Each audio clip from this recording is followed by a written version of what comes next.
Greetings and salutations. Welcome to another episode of 365 Days of Gaming. Appreciate you taking our time to check out the video. Like, comment, share, subscribe. Much appreciated in advance.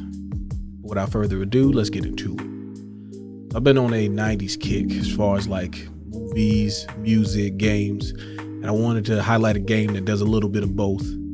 Even though it's technically from the 80s, it still counts as 90s to me because I just lump everything together from mid 80s all the way into like 2003. We're talking about one of the heroes of the late 80s and early 90s. We're talking about Robocop. All right, so look, you got to understand something with me. As a kid, Robocop was one of the coolest people ever to me. Like, I loved Robocop so much as a kid. I had a dream one time that Robocop came and met me at the grocery store in my town and we flew away together. I don't know what it meant, but that's just how much I like Robocop. So when I seen a Robocop NES game, I had to play it. Okay, there was no question about it. I had to. Now, what I end up seeing by playing this game was much different than what I expected, but not necessarily a bad thing. Like, first and foremost, this is NES days, right? So graphically, remember, the requirement for me is, can I tell what everything is? And for the most part, you can, right?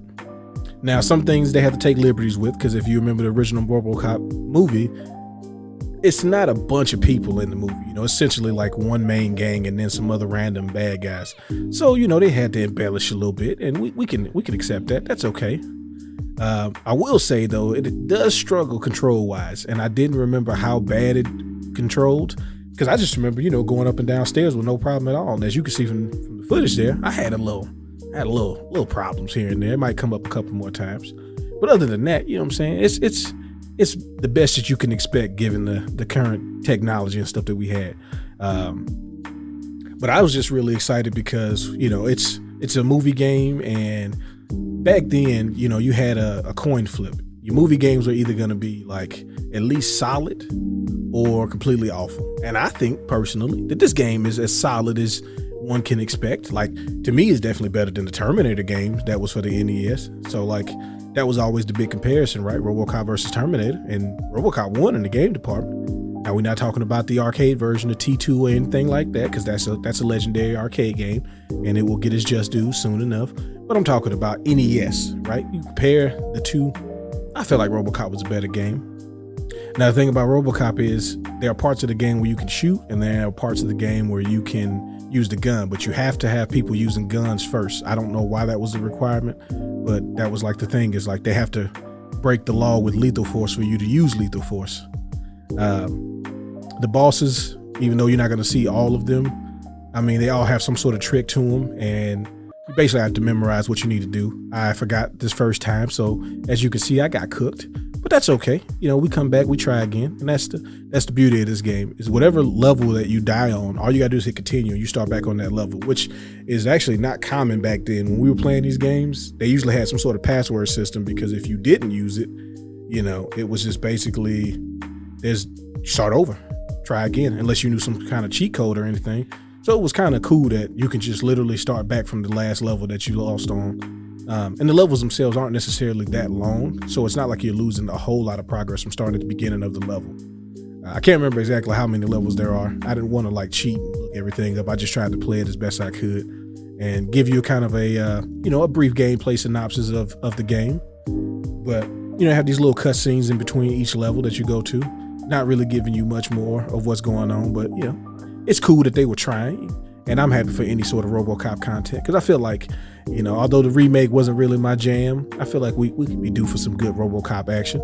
I know he was in Mortal Kombat, and that was really cool to see, because sometimes Robocop gets lost in the shuffle of like 80s, 90s action heroes, sci-fi stuff, and I always thought Robocop was pretty solid. I know the content kind of went sour, as a lot of the 90s franchises did as the years progressed, but that's neither here nor there. We're here to celebrate Robocop in video game form.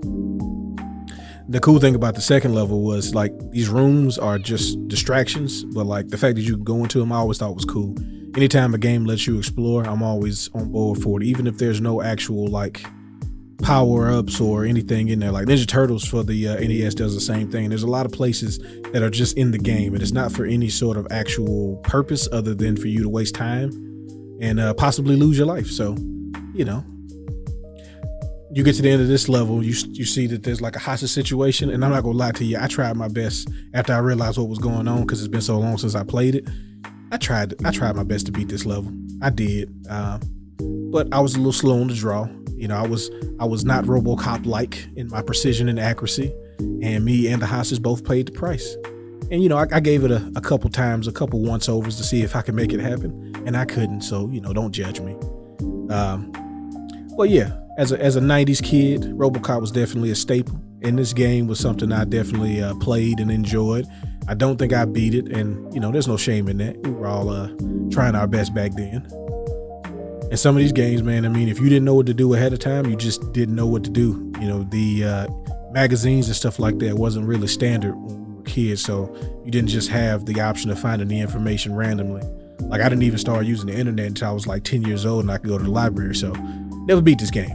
But if you have, or even if you just played it and you got stuck on the same parts that I did, would love to hear from you. If you have some other 90s or late 80s, because when I say 90s, I pretty much mean anything from like 85 to 2005. The 90s is 2 decades long in my book. But if you have any other games that you've played that are based on these 90s icons, I'd love to hear those games, and who knows, they may show up in an episode or two. As always, I appreciate you checking out this video. Be safe, have fun,